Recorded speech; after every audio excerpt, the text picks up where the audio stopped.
Good morning बच्चों। मैं हाफिज MS classes में आप सभी का स्वागत है। हम लोग फ्रांसीसी क्रांति पढ़ रहे हैं और फ्रांसीसी क्रांति में हम लोग 4 पाठ किए हैं। तो फ्रांसीसी क्रांति में हम लोग देख रहे हैं कि यह जो घटना है फ्रांसीसी क्रांति की घटना, इस घटना में देख रहे हैं कि 1789 में घटना घटी है। फ्रांसीसी क्रांति की घटना 1789 में घटी है और यह क्रांति 1789 में जब हुआ तो लोगों ने इस उद्देश्य से किया कि वहां के जो शासक है, जो वहां के शासक लुई 16वां थे, उस लुई 16वां को गद्दी से हटाने के लिए क्रांति की शुरुआत हुई थी।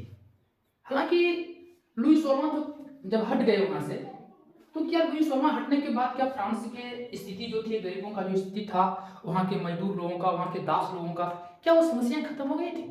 नहीं खत्म हुई थी। हम लोग देखेंगे 1789 में जब लुई 16 वहां से जब हट जाते हैं, हम लोग पार्ट 4 में देख रहे थे कि लुई 16 जब वहां से हट जाते हैं तो एक समूह का गठन होता है, एक क्लब का गठन होता है। उस क्लब का नाम था जैकोबिन क्लब। तो हम लोग देख रहे थे जैकोबिन क्लब में, पार्ट 4 में देखे थे कि जैकोबिन क्लब में वहां के जो नेता थे, जैकोबिन क्लब समूह के एक नेता थे मैक्सिमिलियन रॉबेस्पियर। तो मैक्सिमिलियन रॉबेस्पियर जब वहां के शासक बने तो लोगों को लगा कि नहीं, लुई 16 को हटा दिए, राजा रानी को तो मौत के घाट उतार दिए गए। लोगों को लगा कि हमारी समस्याएं खत्म हो गई, हमारी परेशानी खत्म हो गई, लेकिन ऐसी कुछ भी नहीं हुआ। जब मैक्सिमिलियन रॉबेस्पियर जब वहां के शासक बने तो मैक्सिमिलियन रॉबेस्पियर और आतंक मचाने लगे। तो कहा जाता है कि जब मैक्सिमिलियन रॉबेस्पियर जब वहां के शासक बने थे, कब बने थे? 1793 से लेकर के 94 तक यह जो काल था, ये मैक्सिमिलियन रॉबेस्पियर का काल कहा जाता है। इस काल को फ्रांसीसी क्रांति में इस काल को आतंक का काल कहा जाता है। यानी लुई 16वां से भी ज्यादा खतरनाक साबित हो गए। लेकिन अंततः कहा जाता है ना कि जब अपने ही कोई गलती करोगे तो वही गलती तुम्हें बर्बाद कर देगा। तो मैक्सिमिलियन रॉबेस्पियर क्या किया, अपने ही कोई गलती कर दिए और जो मशीन बनाया था, गिलोटिन मशीन, उसी मशीन पर उसको चढ़ा दिया गया। अब लोगों को लगा कि अब हमारी समस्याएं खत्म हो जाएगी। तो जब समस्याएं खत्म हो जाएगी तो क्या अब परेशानी नहीं होगी? लेकिन हम देख रहे हैं कि बार बार संविधान बन रहा है, संविधान बिगड़ रहा है, संविधान बन रहा है। तब क्या होता है कि मैक्सिमिलियन रॉबेस्पियर के मरने के बाद, उसको जब मार दिया, जब उसको मशीन पर चढ़ा दिया गया, उसकी मौत हो गई, तब क्या होता है कि जैकोबिन का पतन हो जाता है। क्या होता है? जैकोबिन क्लब जो होते हैं उसका पतन हो जाता है और उसी समय में एक नया संविधान लागू होता है। अब क्या करते हैं, जैकोबिन पतन के बाद एक नया संविधान लागू कर देते हैं और जब यह नया संविधान जब बनता है तो वहां की हुकूमत, वहां की सत्ता जो होती है वो मध्यम वर्ग लोगों के पास आ जाता है। और मध्यम वर्ग में जो लोग थे वो कुछ पढ़े लिखे लोग थे, उनमें जितने भी लोग थे, पढ़े लिखे लोग थे, शिक्षित लोग थे। अब पढ़े लिखे लोगों के हाथ में सत्ता आ चुकी है। जब पढ़े लिखे लोगों के हाथ में जब सत्ता आई तो उन लोगों ने कहा कि अब एक नया संविधान बनेगा। पहले जो संविधान 1791 में जो संविधान बनकर तैयार हुआ था उस संविधान नहीं, अब एक नया संविधान बनेगा। और जब नया संविधान बनेगा तो नया संविधान के अनुसार से ही अब देश चलेगा। जैसे नया संविधान बना तो नए संविधान के अनुसार से क्या क्या बदलाव हुआ? तो कोई खास बदलाव नहीं हुआ। संविधान जब बना तो कोई खास बदलाव नहीं हुआ। लोगों को लगा कि अब संविधान बन रहा है, अब सबको बराबर अधिकार दिया जाएगा। जितने भी गरीब लोग थे, जितने भी वकील दस्तकार लोग थे, मजदूर किस्म के लोग थे, उन लोगों ने जब क्रांति की शुरुआत किया था तो वो क्रांति कब हो रही है? 1789 में। लेकिन अभी भी कोई लगभग कोई प्रतिफल या तो कोई मतलब इस प्रकार का कोई बदलाव दिखाई नहीं देता है। कहा जाता है कि जब परेशानी आती है तो चारों तरफ से परेशानी आती है और तुरंत कोई परेशानी दूर होती भी नहीं है। किसी भी चीज को दूर करने के लिए, किसी भी राष्ट्र को या कोई भी मतलब कि कह सकते हो कोई भी समाज को आगे आने के लिए, उसको आगे बढ़ने के लिए, विकसित करने के लिए कई बार सदियां गुजर जाती हैं। इसलिए कहा जाता है कि अब जब पढ़े लिखे लोग आए तो कुछ तो बदलाव होना चाहिए संविधान में ना। तो कहा जाता है कि संविधान जब नए संविधान के अनुसार जब अब कहा कि सत्ता जो होगा, अब इसमें नए संविधान में क्या बताया गया? कहा कि जिसके पास संपत्ति नहीं है उन्हें वोट देने का अधिकार नहीं है। ये तो एक गलत था कि संपत्ति नहीं है तो क्या वोट नहीं कर सकता है। लेकिन क्या कहा कि जिसके पास संपत्ति नहीं है, जिसके पास पैसे नहीं है, जिसके पास धन नहीं है, वो क्या करेगा? वोट नहीं कर सकता है। नया संविधान में तो ये बनकर तैयार हो गया। फिर कहा जाता है कि सरकार चलाने के लिए यहां एक काम करते हैं कि सरकार चलाने के लिए 2 विधायकों का गठन होता है। क्या होता है? 2 विधायकों का गठन होता है और फिर कहा जाता है कि ये दोनों काउंसिलों को मिलाकर के 5 सदस्य का चुनाव होगा। अब ये 5 सदस्य लोग कौन होंगे? कहा कि यही 5 लोग होंगे, यही 5 सदस्य जो होंगे वो क्या करेंगे? देश को चलाएंगे। क्या करेंगे? देश को चलाएंगे। क्यों? लोगों ने देखा कि इससे पहले किसी एक के हाथों में जब देश जा रहा है, जब एक ही शासक, एक ही व्यक्ति शासक बार बार बन रहा है, वो देश को क्या कर रहा है? डुबा रहा है, वो देश को प्रोग्रेस नहीं कर रहा है, वो लोगों को परेशान कर रहा है, वो निरंकुश हो रहा है। तब इन लोगों ने क्या कहा? नए संविधान के अनुसार से कि 5 सदस्य का चुनाव करना होगा। अब जो 5 सदस्य के चुनाव होंगे, इन लोग क्या करेंगे? इन्हीं लोगों को सरकार चलाने की जिम्मेदारी देनी थी। कहा यही 5 लोग, क्योंकि एक के हाथ में सत्ता नहीं देंगे, एक के हाथ में सत्ता देंगे तो क्या हो जाएगा? फिर वो निरंकुशवाद हो जाएगा, फिर वो बदमाशियां करना शुरू कर देंगे, फिर कहीं ना कहीं फ्रांस को डूबेंगे। तो कहा कि सरकार चलाने की जिम्मेदारी किसकी? अब किसकी होगी? यही 5 सदस्य का जो चुनाव करना था नए संविधान के अनुसार से, इन्हीं के हाथों में अब क्या होगा? सरकार चलाने की जिम्मेदारी होगी।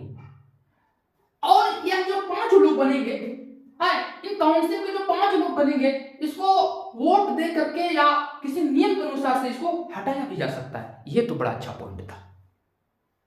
यानी जब तक किसी को अंकुश अगर लगाने का नियम नहीं बनेगा तो याद रखना कि वो बदमाश हो ही जाएगा, वो निरंकुशवाद हो ही जाएगा। मान लो जैसे कि मान लो ये कोई व्यक्ति है, इमेजिन करो ये कोई व्यक्ति है, और ये जो व्यक्ति है अगर इतना बड़ा देश अगर किसी एक के हाथ में रह जाएगा तो अपने आप को तो ये मालिक समझेगा नहीं। अब ये क्या समझेगा कि मैं इस देश का मालिक हूं, और सारे लोगों को ये गुलाम ही समझेंगे।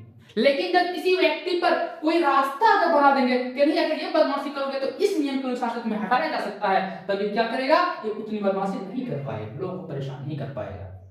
यही 5 लोगों का, यही 5 सदस्य का चुनाव करने का मतलब यही था मेरे दोस्तों कि क्या था कि ताकि सत्ता जो होगा किसी एक के हाथों में नहीं होगा, सत्ता किसी एक के हाथों में नहीं होगा।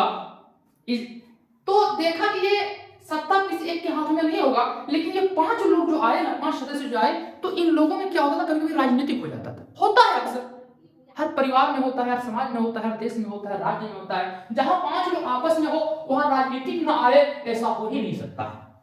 तो इसी राजनीतिक का फायदा उठाते हुए इस वक्त क्या होते हैं कि यही वो समय होता है जब नेपोलियन बोनापार्ट, कौन?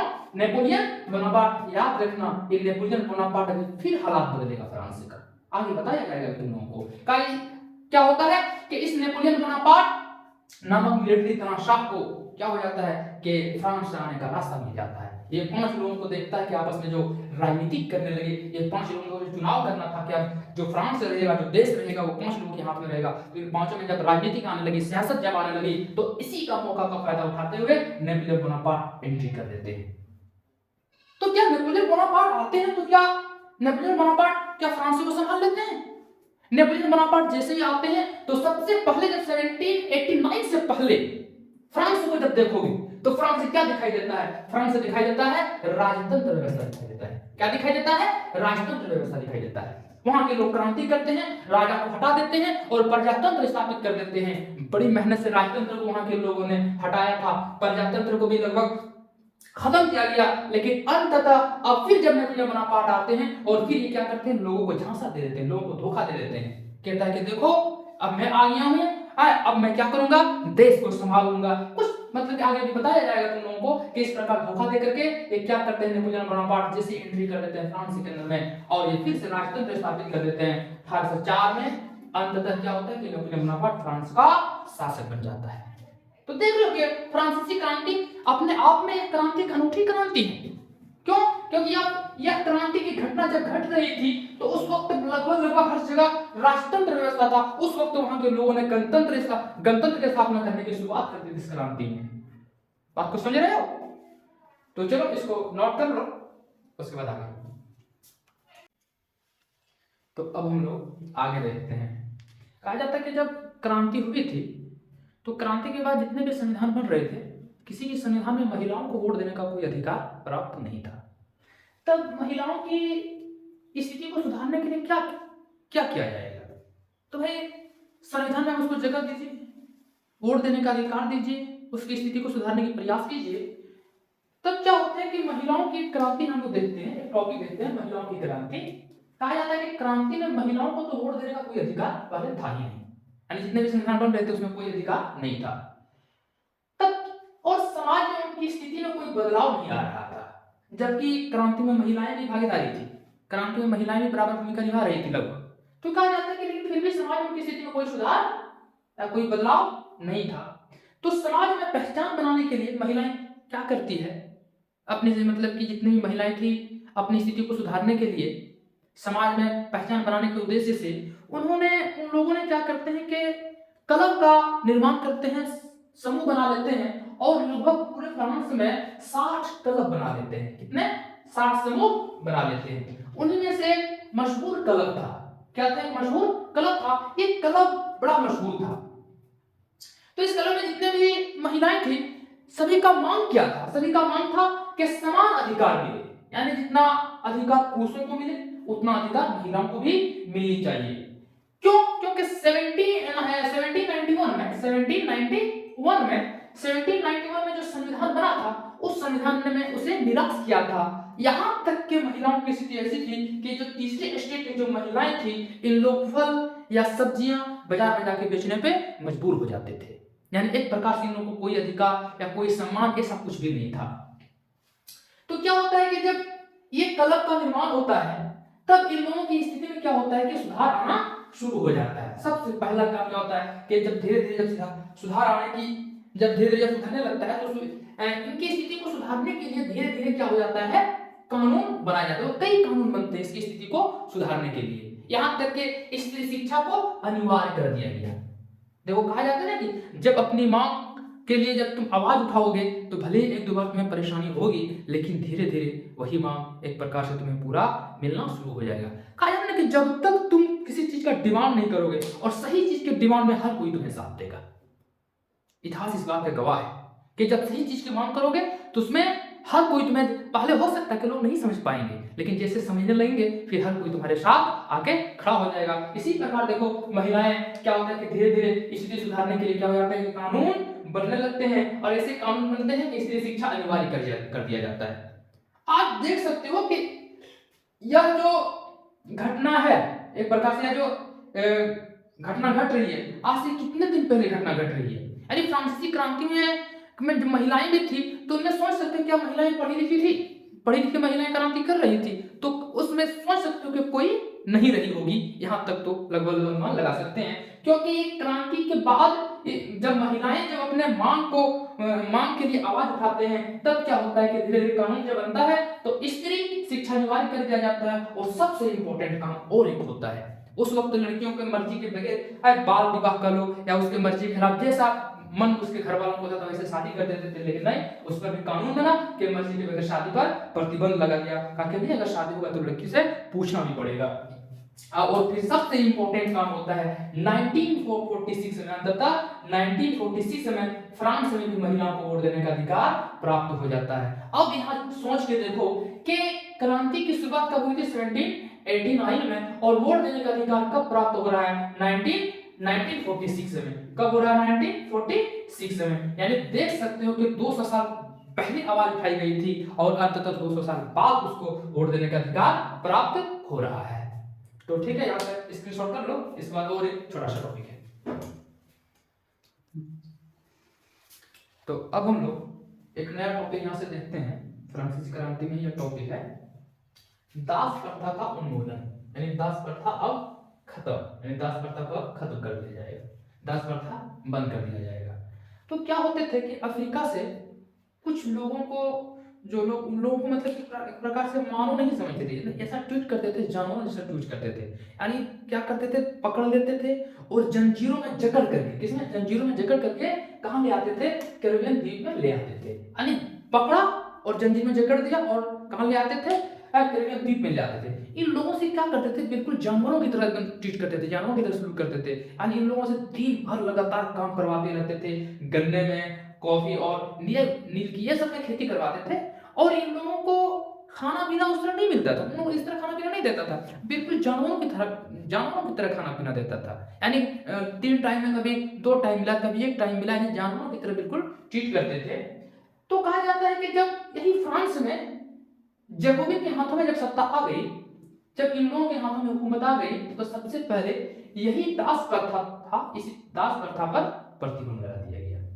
देख रहे हो ना कि दास प्रथा क्या करता है, प्रतिबंध लगा देता है। यानी इन दासों को क्या अफ्रीका की तरफ से जंजीरों में जकड़ के लाते थे। किस लिए लाते थे? ताकि उन लोगों को ज्यादा से ज्यादा खेती करवा सके। लेकिन जैसे ही जैकोबियन के हाथों में जब सत्ता आ गई, जब इन लोगों के हाथों में जब हुकूमत आ गई, तो सबसे पहले क्या किया कि दास प्रथा पर प्रतिबंध लगा दिया। क्या काम किया? दास प्रथा पर प्रतिबंध लगा दिया। लेकिन देखो, दास प्रथा पर प्रतिबंध लगाने वाले कौन लोग हैं? जैकोबियन के लोग हैं। जैकोबियन के लोग क्या करते हैं? दास प्रथा पर प्रतिबंध लगाते हैं। लेकिन ठीक अभी बता लेते हैं कि 1804 में, कब? 1804 में नेपोलियन बोनापार्ट का आगमन होता है और नेपोलियन बोनापार्ट क्या करते हैं? दोबारा इस प्रथा को शुरू कर देते हैं। क्या करते हैं? दोबारा इस प्रथा को शुरू कर देते हैं। लेकिन अंततः 1848 में, कब? 1848 में फ्रांसीसी उपनिवेशों से दास प्रथा लगभग समाप्त हो जाती है। ठीक है, तो हम लोग आज कंप्लीटली पूरा कंप्लीट कर लिए। हम लोग क्या कंप्लीट किया? फ्रांसीसी क्रांति को हम लोग कंप्लीट कर लिए। फ्रांसीसी क्रांति आधुनिक इतिहास में एक अनूठी घटना रही है, क्योंकि फ्रांसीसी क्रांति सिर्फ फ्रांस के ऊपर इसका प्रभाव नहीं पड़ा, बल्कि पूरा विश्व में फ्रांसीसी क्रांति का प्रभाव पड़ा। इसलिए क्रांति बहुत इंपॉर्टेंट क्रांति है।